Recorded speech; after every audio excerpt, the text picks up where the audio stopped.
Isang paalala, ang video na ito ay ayon lamang sa aking sariling pananaliksik. Hindi ko nais na pilitin ang sino man na maniwala sa videong inyong matutunghayan. Kung hindi kayo kumbinsido sa mga impormasyon at taliwas ang inyong paniniwala sa kaalamang aking ilalahad, maaari kayong gumawa ng sarili ninyong pagsisiyasat para sa inyong kakontentuhan. Ang videong ito ay gabay lamang sa mas malalim na kaalaman at pag-intindi at hindi gawa ng isang profesional. Naniniwala ako na malaya tayong magbigay ng opinyon at suhestyon bilang malayang mamamayan ng Pilipinas. Maraming salamat po.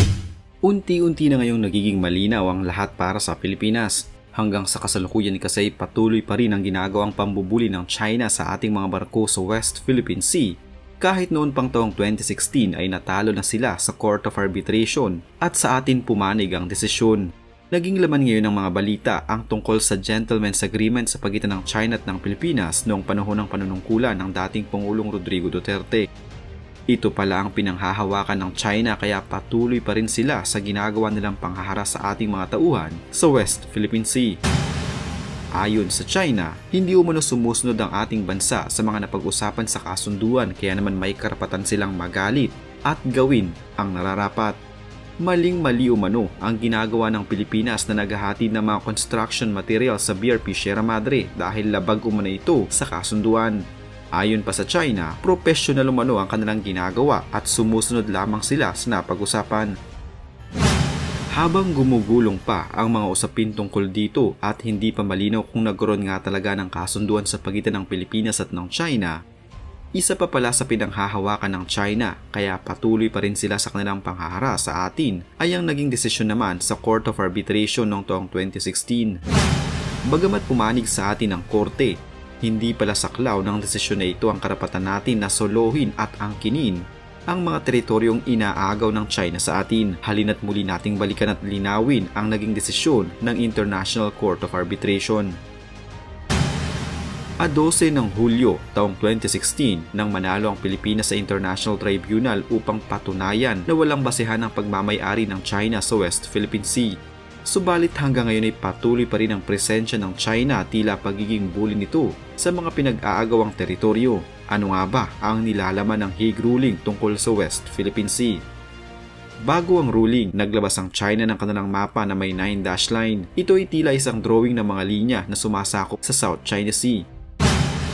Sa mapang ito, kung ano umano ang nasasakupan ng mga linya ay teritoryo ng China. Inalmahan ito ng mga bansang Malaysia, Indonesia, Brunei, Vietnam at ng Pilipinas dahil sinasakop ng 9-dash line ng China ang kanika nilang mga Exclusive Economic Zone o EEZ.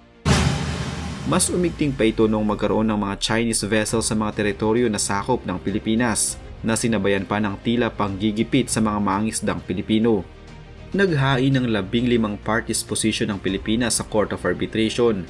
Maaring igrupo sa 4 ang 15 claim o posisyon ng Pilipinas. Kabilang dito ang pag-question sa 9-dash line, ang pagbibigay linaw sa mga katangian ng bato, isla, bahura at iba pang mga likas na katangian na makikita sa Spratly Island. Ang panggigipit ng China upang makapangisda sa Exclusive Economic Zone ng mga Pilipino at ang illegal na reclamation at construction ng mga artificial na isla sa Spratly. Pag-question sa 9-dash line. Sa petisyon ng Pilipinas, isinusulong nila na walang bisa at walang basehan ang sinasabi ng China na historic claim sa kanilang 9-dash line. Ayon sa desisyon ng Court of Arbitration, sa pagpasa ng United Nations Convention on the Law of the Sea o UNCLOS, naging invalid ang historic claim ng China.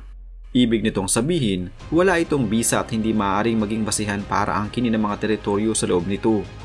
Ayon sa UNCLOS, ang isang isla ay mayroong sakop na 200 nautical miles na tinatawag na Exclusive Economic Zone o EEZ at 12 nautical miles na Territorial Sea.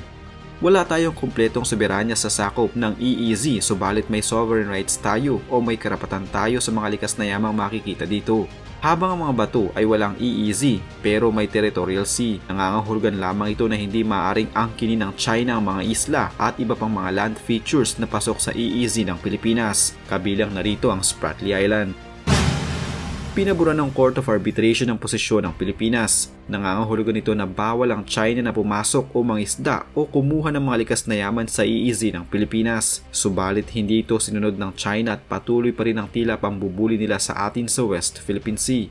Ito pa noon ang naging pahayag ni dating Pangulong Rodrigo Duterte kaugnay sa issue at tila isinet aside niya ang ruling. Pwede ba tayong pumunta doon? Papasok tayo sa mga Spratly Island yun, ng barko natin na para ipakita lang natin sa top Pilipino na baski ng ilang balik natin doon, wala talagang mangyari because we are not in the possession of the sea. But we can retake it only by force. There is no way that we can get back the tawag nilang Philippine Sea without any bloodshed. Hindi ito mismong kasama sa desisyon pero mahalagang maipunto sa publiko para sa konteksto. Ayon kay dating Supreme Court Senior Associate Justice Antonio Carpio, tumutukoy sa West Philippine Sea sa karagatang nasa jurisdiksyon ng Pilipinas. Kabilang aniya rito ang Territorial Sea, Exclusive Economic Zone at Extended Continental Shelf ng Pilipinas. Pagliliwanag ni Carpio, hindi inaangkin ng Pilipinas ang buong South China Sea at idinulog lang ng bansa sa International Court ang maritime rights nito sa West Philippine Sea. Ginagamit aniya ang West Philippine Sea pagpatungkol sa pinagtatalo ng teritoryo ng Pilipinas at China. South China Sea naman ang dapat gamitin kapag patungkol sa karagatang pinagtatalunan ng China at iba pang mga bansa sa Timog Silangang Asya. Maritime rights at hindi soberanya ang dinesisyonan ng tribunal. Ibig sabihin, patuloy pa rin ang pagtatalo sa teritoryo. Paliwanag ni Justice Carpio, kabilang sa maritime rights ang karapatan sa mga likas na yaman sa West Philippine Sea. Inisa-isa naman ni Father Ranillo Aquino, dekano ng San Beda School of Law, ang kabilang sa maritime zones natin. Una, ang territorial sea na nasa 12 nautical miles mula sa baybayin. Ikalawa, ang contiguous zone na nasa 24 nautical miles mula sa baybayin at ang exclusive economic zone o EEZ na nasa loob ng 200 nautical miles mula sa baybayin. Partikular aniyang hiniling ng Pilipinas sa tribunal na pagtibayin ng karapatan ng mga Pinoy na makinabang sa likas na yaman sa EEZ na inaangkin ng China sa West Philippine Sea. Kung gusto umano ng Pilipinas igigit ang soberanya sa isang teritoryo sa West Philippine Sea, hindi sa PCA kundi sa International Court of Justice ito dapat idulog.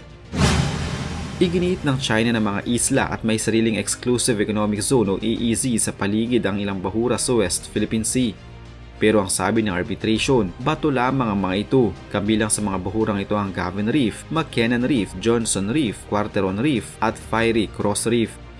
The Chinese look at Spratlys like an archipelago and they claim that all these features are entitled to 200 nautical miles by drawing a line over them so that we have overlapping EEZs. That has been totally demolished, ani Santa Romana.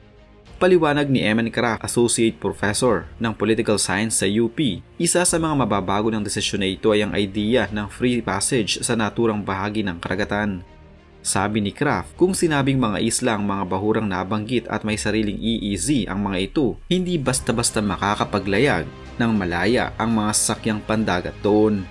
Walang international sheriff na magpapatupad ng international rulings ayon kay Father Aquino at sa halip, pahalang-ani ang direksyon ng usapan. Ibig sabihin, estado sa estado.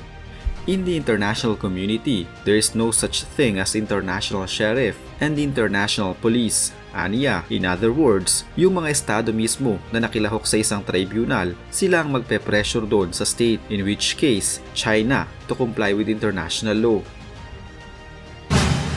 Sa kabila ng paulit-ulit na pagdidiin ng China na hindi nito kinikilalang desisyon ng tribunal, oportunidad ang nakikita dito ni Justice Carpio.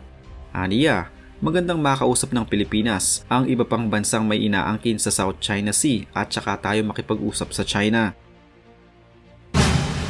Sa kaso naman ng Reed Bank na malinaw na nasa EEZ ng Pilipinas, dapat maglabas ng pahayag ang gobyerno bago magpadala ng mga barko doon. The ruling says the Reed Bank is ours. We will send there our survey ships again and please don't harass them anymore. Aniya.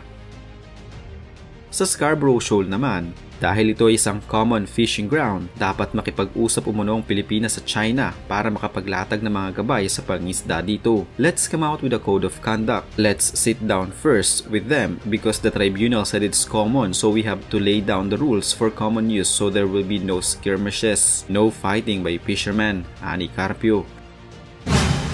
Ayon sa mga eksperto, may tatlong maaari tayong gawin upang ipaglaban ang ating teritoryo na hindi kailangang mauwi sa giyera. Ilan sa mga maaaring gawin ay ang pagkakaroon ng strong political will, makipag-ugnayan sa ibang mga bansa at magsumite ng petisyon sa UNCLOS Tribunal. Magsisimula ang lahat sa malinaw na paninindigan ng pamahalaan na sa atin ang West Philippine Sea.